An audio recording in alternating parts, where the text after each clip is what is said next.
여러분 안녕하세요. 3월 18일 금요일 여의도 펀드매니저TV 금일 시장 전망 및 투자 전략 시작하도록 하겠습니다.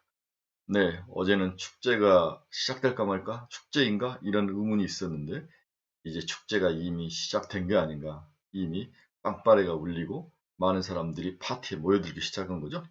곧 춤추는 시간이 올지도 모른다. 그렇죠. 단기 바닥에서 올라오는 기술적 반등 정도는 충분히 가능하다. 이런 생각이 드네요. 제가 여기서 분명히 제한을 딱 줬죠. 기술적 반등 수준이다. 그래서 기술적 반등 수준이 어느 정도는 모르지만 2800 정도, 네, 코스피 기준으로 2800 정도가 기술적 반등 수준의 맥스일 확률이 높다. 그래서 다음 주 오늘 이런 시간에 빠르게 이제 빈집 털기 스타일로 그동안 빠졌던 거 위주로 장에 올라오는데 너무 급하게들 올라오기 때문에 대비가 없이 뭐 쫓아갈 수도 없고 굉장히 어려운 시장이죠. 그러나 이미 단기 반등의 짧은 축제, 봄 축제는 시작된 게 아닌가 이런 생각을 해봅니다. 오늘 시장 전망 및 분석 한번 시작해 보도록 하겠습니다. 구독, 좋아요 많이 눌러주십시오. 오늘 시장 키워드를 한번 봅시다. 러시아가 이자 지급을 했네요. 그렇죠? 네. 굉장히 충격적이었다 그러더라고요. 오히려 충격을 받는 거네요. 그렇죠. JP 모건을 통해서 시티은행이 받아서 줬는데 이자를 받는 사람들의 인터뷰가 실린 걸 보니까 굉장히 충격적이다. 전혀 들어오지 않을 거라고 생각을 했는데 러시아가 이자 지급을 했습니다. 이만큼 글로벌 주식시장에 크레딧이라는 그 신용 리스크를 없애주는 거죠. 이런 조그만 것들이 시장에 센티를 돌려놓는 주식은 센티라 그랬죠. 네, 주식은 심리라는 심리가 먼저 돌고 그 다음에 숫자가 돌고 이렇게 방향이 가는 거죠. 그래서 먼저 심리 개선이 바닥을 치고 살짝 돌아서는 그 상태. 하지만 우리가 이제 수학에서 배운 가속도가 바로 여기서 확 돌 때가 제일 가속도가 많이 붙는 거죠. 그렇죠? 네. 이때가 주식 상승력이 제일 센 그런 상태입니다. 그래서 불확실성이 하나둘씩 해결하게 됐다. 자본시장이 제일 싫어하는 게 뭡니까? 불확실성 아닙니까? 네, 언클리어. 이 불확실성이 해결이 됐다. 강하든 약하든 아주 높은 숫자로 나오던 불확실성, 눈에 보이는 가시권에 뭔가가 들어왔고 사람들이 예측하기 편한 상태. 이 불확실성 해결이 주식시장 반등의 핵심 포인트인 것 같습니다. 그래서 이제 기술적 반등이죠.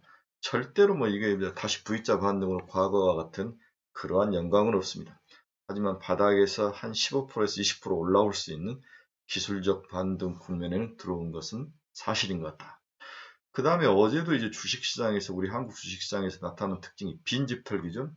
전혀 우리가 생각지 않는 2차전지, 메타버스 이런 쪽, 지약바이오 이런 쪽으로 터는데 우리가 이걸 팔아가지고 이제 옮겼죠. 원전, 뭐 건설 이런 신정구주로 옮겼는데 돈 드는 글로벌 자금 시장은 외국인들이나 기관들은 아주 교묘하게 그동안 우리가 들고 있지 않는 쪽으로 많이 팔아서 포지션을 줄인 쪽으로 털기가 들어온 거죠.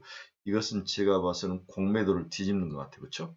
이제 바닥이 어느 정도 왔고 이런 것들에서 먹었던 것들을 이익을 실현하는 환매수로 매도쳤던 것을 다시 환매수해서 바닥 털기이지 않나 이런 생각이 듭니다. 이건 바닥 징후인다는 생각이 들죠. 어제는 이제 WTI가 다시 재상승을 해서 WTI가 100달러를 넘어갔습니다. 이유는 굉장히 우스운데 첫째, 휴전 협약에 대해서 잘 되고 있다를 러시아가 부정한 거죠. 잘 되고 있지 않다. 협상이 잘 되지 않고 있다고 부정해버린 거죠. 그래서 전쟁이 다시 장기화될 국면에 들어가는 게 아니냐. 이렇게 하면서 원유가 러시아산 원유가 시장에 부족하다. 이러한 것들이 원인이 돼서 다시 상승을 했는데 이건 너무 급락에 대한 반발 매수 정도로 봐야 되는 게 아닌가. 전쟁에 대한 협상은 쉬워 보이지 않습니다. 네, 러시아가 키예프를 일단 탄압을 해야 그 다음에 협상에 나설 수 있을 것 같아요. 제 생각은 그렇습니다. 그래서 향후에 지속적으로 협상된다 아니다 협상된다 아니다가 지속적으로 나오면서 그 시장에 글로벌 시장에 미치는 그 강도는 약해질지 모르나 빨리 끝나진 않을 것이다. 그렇죠? 지리한 아주 끌림으로 가지 않겠나 협상 문제는 그렇게 보셔야 될 것 같습니다. 일단 WTI는 재상승을 해서 100달러로 넘어갔습니다. 하지만 어제 니켈 같은 가격은 이틀간 런던 LME에서 다시 거래가 재개된 이유는 완전 폭락을 했죠. 두 번 하한가를 맞으면서 이렇게 올라갔던 가격이 이렇게 빠졌는데 굉장히 충격적입니다. 그래서 커머디티 시장의 무서움이 여기에 있는 거죠.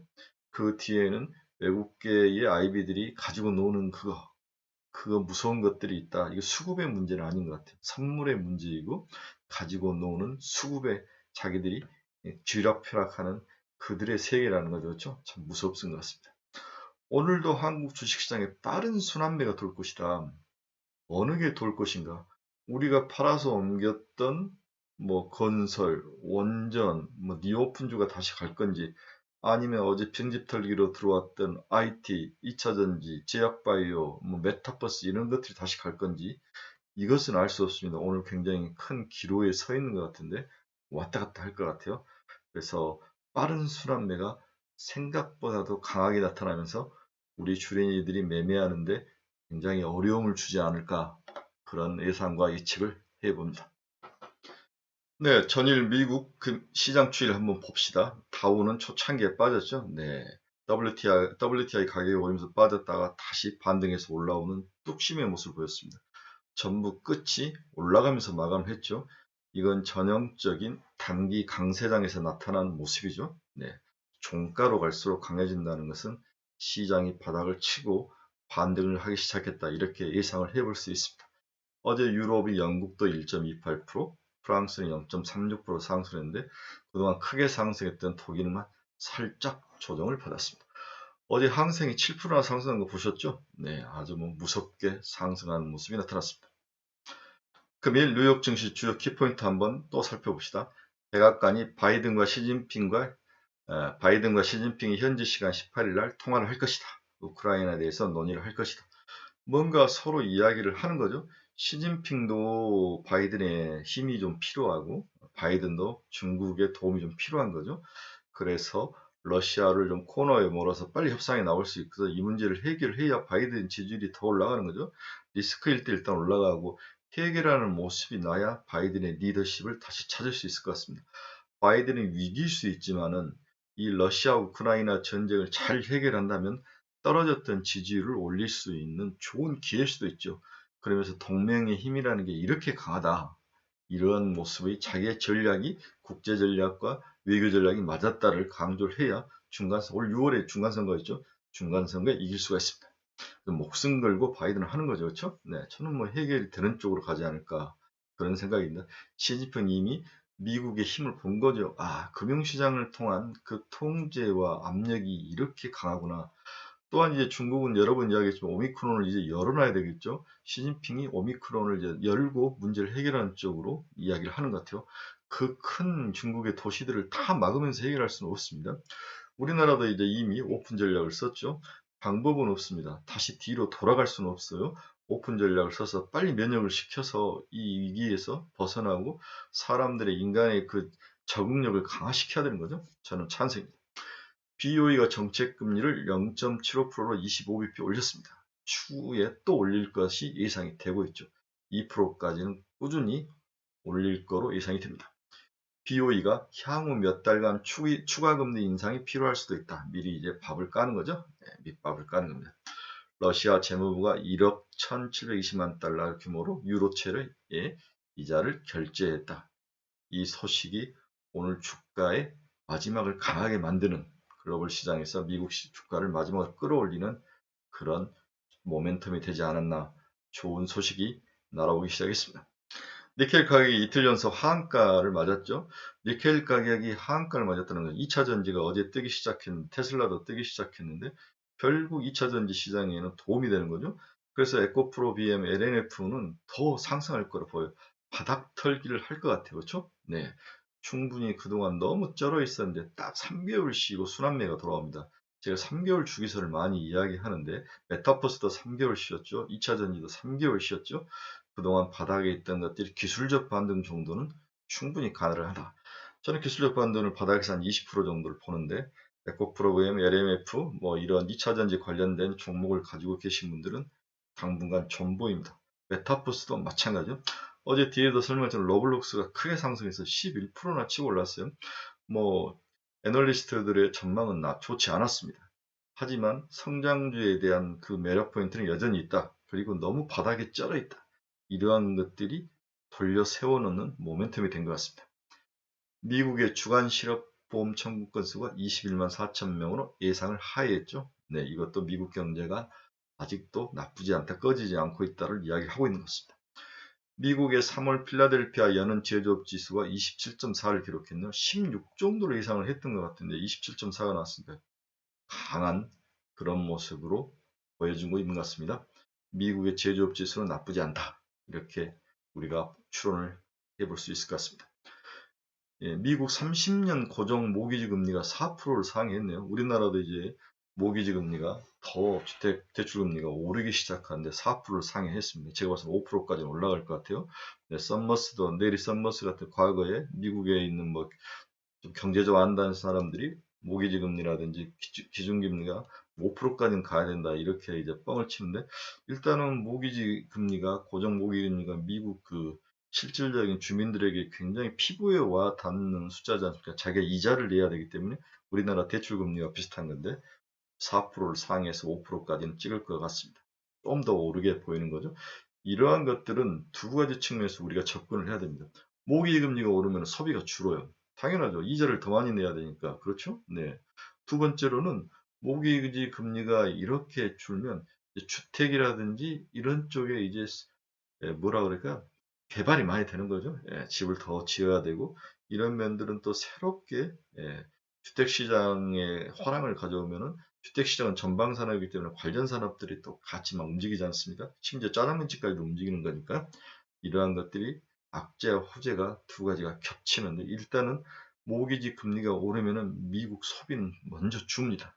이런 것들은 제가 봤을 때는 2분기 이후에 지속적으로 5%까지 올라간다면 소비 시장에 문제는 일으킬 것이다.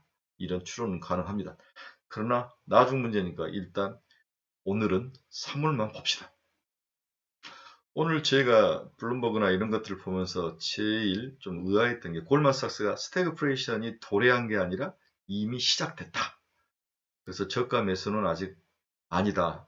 저가는 한 번 더 남았다. 뭐 아직도 멀었다. 이렇게 이야기를 하는 거죠.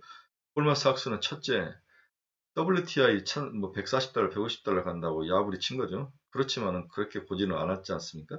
이것도 아마 자기들이 공매도를 치면서 이제 뭔가 뒤집어야 될 그러한 상황이 있었던 것 같은데 시간을 벌기 위한 작전일 수도 있다. 이들의 리포트를 믿으면 안 되는 것 같아요. 제가 봐서는 저감에서 단계에 와 있는 것 같습니다. 그렇죠? 네. 이들은 앞으로 큰 하방 압력이 한 번 더 있을 것이다. 경제가 더 침체하고 그때가 저가이지 지금은 저가가 아니다. 이런 논리를 펴는데 이제 골만삭스와 같은 이러한 리포트에 대해서 움직이는 휘둘리는 그러한 시대는 아닌 것 같습니다. 금일 유가 추이볼까요? 104.2달러 바닥에서 100달러가 깨지니까 반발 매수세가 나타나는 거죠.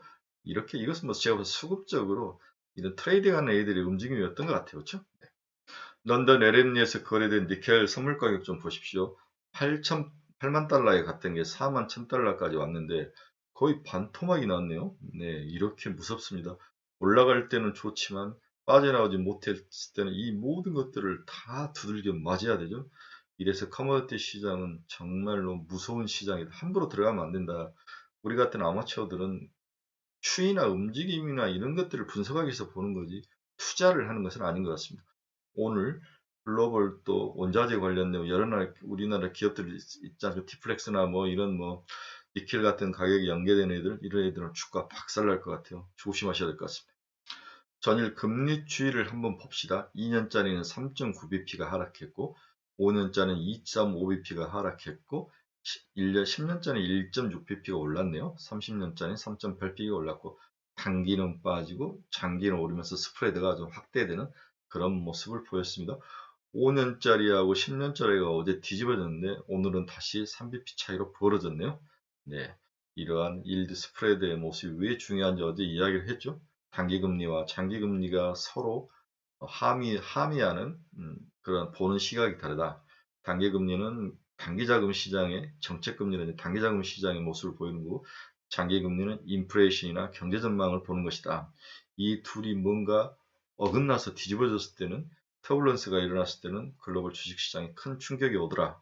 그렇죠. 당연히 뭐 장기금리가 내려와서 왔다는 것은 향후에 경기가 안 좋다는 거고 장기금리가 올라와서 붙었다는 것은 단기금리 시장이 뭔가 돈이 많이 필요한데 변동성이 컸다는 거죠. 크레딧 시장에 문제가 있다는 거죠. 이러한 것들을 다 대포하기 때문에 스프레드는 적정한 스프레드를 유지하는 것은 굉장히 중요합니다. 그래서 그 적정 스프레드를 벗어났을 때는 변화가 생기는 것이고 주식시장에 충격을 주는 과거 우리 히스토리컬한 역사를 통해서 우리가 배워서 알고 있습니다. 테슬라 봅시다. 오늘도 3.73% 올랐네요. 871.6달러에 끝났는데 이유를 보니까 중국 시장에서 또 테슬라 Y 모델의 가격을 올렸네요. 우리나라 돈은 2,036만 원이라는데 좀 가격을 올렸습니다. 가격이 올리면 일단 좋죠. 하지만 어느 정도까지 올려야 무차별적으로 사람들이 그래도 살 것인지 이 부분을 이제 생각을 해야 되는 거죠. 가격이 지속적으로 올리면 나중에 팔리지 않는 그러한 어려움이 있을 수 있는데 일단은 테슬라가 이 원자재 가격 상승에 대한 모든 것들을 일단 고객이 전가시키는 그러한 전략을 쓰네요. 이만큼 잘 팔리고 브랜드 파워가 있으니까 가격 전가가 되는 거죠. 그렇죠? 네. 이런 면에서 오늘 우리나라 2차 전지 시장은 나쁠 것 같지 않습니다. 바닥을 치고 올라오기 때문에 물려 계신 친구분들은 당분간 전부입니다. 앞에서 말씀드렸다시피 노블록스는 오늘 11.66%나 올라서 46.35달러에 끝이 났습니다. 애플은 0.65% 상승해서 160달러까지 회복을 했네요. 네. 반도체가 바닥을 치고 올라오는 것 같습니다. 금일 시장 전망 및 투자전략 한번 봅시다. 하나둘씩 정상궤도에 오르기 시작했다. 자본시장이 제일 싫어하는 불확실성 해소는 글로벌 주식시장의 새로운 반등 모멘텀으로 작용하고 있는 것으로 보인다. 러시아 이자 지금은 크레딧 측면에서 매우 고무적인 일로 무너졌던 센티, 즉 투자 심리를 살려주는 좋은 징조로 보인다. 주식은 센티라겠죠. 주식은 일단 심리가 돌아서고 그 기술적 반등이 나타나면 일정 수준 행보 조정을 걸친 후 기업 이익에 대한 숫자가 최종적으로 방향을 결정하는 그러한 모습이다. 이게 이제 바닥에서 턴했을 때 나타나는 한 6개월 동안의 모습이죠. 첫 단계로 센티가 돌아서고 있다. 센티가 돌았을 때 가장 상승 강도가 세다고 그랬죠. 그렇죠? 네. 이때 먹지 못하면 다 차후에는 먹고 터지고 먹고 터질 수가 있는데 그렇다면 여기서 먹을 수 있는 방법은 굉장히 단타로 빠르게 치고 가야 되는데 지금 우리나라 주린이들은 다 물려 있어서 아무것도 할 수 없는 상황이죠. 이럴 때는 그냥 수그리고 있는 겁니다. 그래서 본전 올 때까지 기다리는 거죠. 그거 외에는 방법이 없습니다. 여기서 뭘 팔아서 또 단타를 치다가 물릴 수 있으니까 일단 수그리고 있으셔야 됩니다. 그리고 순환매로 자기가 가지고 있는 종목이 돌아올 때까지 견디는 거죠. 방법은 없습니다. 어제 주식시장은 빠른 빈집털기다. 그렇죠? 어제 주가가 올랐는데 일반 주린이들이 그렇게 기쁘지는 않아요. 왜 그러냐면 자기들이 다 팔고 나간 종목들만 오르는 케이스가 많았죠. 그렇죠? 팔아서 원전, 건설, 리오픈주로 갔는데 주가는 그동안 물려있던 2차전지, 반도체, 메타버스 이런 것만 오르는 거죠. 네, 그냥 죽는 거죠. 팔아서 갔던 사람들은 가슴이 너무 아픈 거죠. 이럴 때 더 기분이 나쁜 그러한 모습을 보이고 있습니다. 자, 2차전지, 반도체, IT, 제약바이오, 메타버스가 가격이 크게 올랐다는 것은 그동안 공매를 많이 공격했던, 꼭 대부분 모두 다 그렇지는 않지만 공매로 공격을 했던 부분을 푸는 거죠. 환매수로 돌리면서 매수비, 수급이 없는 상태에서 쭉 치고 올라올 확률이 높아 보입니다. 오늘도 추가 상승할 가능성이 높아 보이기 때문에 2차전지, IT, 반도체, 메타버스, 제약바이오를 들고 계신 친구분들은 전보죠. 버티셔야 합니다. 그래서 빈집털이는 당분간 이어질 것이다. 그래서 원금 수준의 90% 정도 도달하면 그때부터 50%는 과감히 좀 덜어내야 되는 게 아닌가 이런 생각을 해보죠. 물론 원금 수준을 100이라고 치면 100까지 칠 수도 있지만 자기가 터진 것에 대해서 한 90%까지 회복이 된다면 그때부터는 50%를 과감히 덜어내서 향후 그 현금을 가지고 새롭게 올라오는 지금 섹터 막 먹여 살릴 새로운 섹터들이 막 나타나죠. 대표적으로 1번, 2번 로봇이 눈에 딱 들어오죠. 예, 로봇은 눈에 들어옵니다. 그 다음에 이제 신정부 수혜주죠. 안랩 같은 종목들, 빅데이터를 가지고 하는 것들, 안랩 같은 건 지금 9만 원인데 제가 봐서는 3조까지 갈 수 있을 것 같아요. 지금 시총이 9천억 정도인 것 같은데 안랩 같은 데는 15만 원까지는 충분히 갈 수 있다. 가장 눈에 띄는 종목이 안랩이다. MB정권의 이화공영을 보는 듯한 느낌, 이런 느낌을 안랩을 통해서 보는 거죠. 네, 안철수의 생각이 굉장히 한국 주식시장에 그리고 우리나라의 어떤 그 경제 구조를 짜는데 굉장히 중요한 역할을 하지 않을까 저는 굉장히 긍정적으로 보고 있습니다.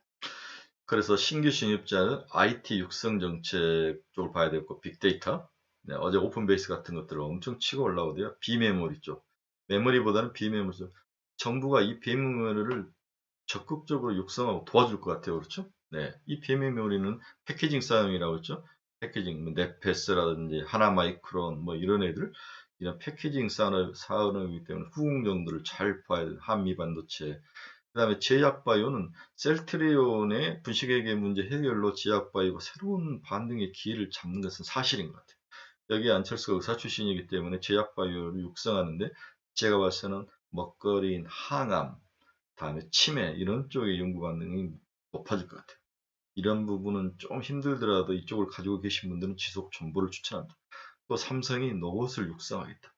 다음에 이 정부는 4월, 5월 되면 우주, 항공 이쪽에 대해서 많은 육성책을 쏟아낼 거예요. 이 분야가 좋아 보이거든요. 멋있어 보이거든요. 그렇죠? 네. 다음에 메타버스도 키울 것이다. 이건 글로벌적인 트렌드라고 안철수가 잘할 수 있는 분야이기 때문에 안철수가 러블록스 투자해서 돈 많이 번 거 여러분 들으셨죠? 초창기에. 네, 그렇습니다. 안철수는 러블록스 메타버스를 아는 거예요. 이렇게 이러한 그 미래 먹거리들이 있기 때문에 이쪽으로 좀 돈을 돌아야 되는 거 아닌가 이런 생각이 듭니다. 문제는 우리가 바닥에 있던 걸 팔아가지고 리오픈, 원전, 건설, 원자재 정도로 옮겼는데 이들 종목군에 대한 투자 전략은 어떨 것인가? 원자재는 제가 봐서는 팔아야 될 것 같아요. 그리고 재생에너지 이런 그 뉴 그린 이런 에너지는 저는 아예 이제 손을 대지 않는데 풍력, 뭐 태양광 이런 쪽은 그렇게 좋아하다가 수소 이런 것들은 버려버렸어요. 이런 것들은 아닌 것 같다. 미국이 하지 않으면 글로벌적으로 하기 힘들다는 것은 제가 확실해요. 미국이 태양광과 수소와 이런 것들을 하지 않으면 이 시장이 커지지 않는다는 것을 저는 분명해요. 중국은 자체 시장이 이미 있기 때문에 전혀 우리가 들어갈 수 없는 시장이고 가격적인 측면에서 그렇고 유럽은 이미 하이 퀄리티 기술력만 남아있죠. 우리 같은 중가 정도 중급 수준의 기술로는 어디 가서 해볼 수 있는 상황은 아닌 것 같아요. 그래서 이 중에서 니오프는 지속적으로 가지고 가야 된다. 원전 건설경도 1차 상승이 이미 시세를 뿜었죠. 뿜었으니까 쉬어가야 되죠. 그리고 순환매 차원에서 빈집 털기로 IT, 반도체, 2차 전지로 갔던 돈들이 다시 먹고요. 20, 30% 먹고 다시 돌 확률이 있어요. 여기는 현재 지금 인수위원회들이 많은 것들을 쏟아낼 확률이 있기 때문에 이들을 계속 건들 수 있기 때문에 한 번 더 상승은 남아있다. 그리고 막상 정부가 출범했을 때 그때 다 팔아야 되는 거죠. 그렇죠? 네.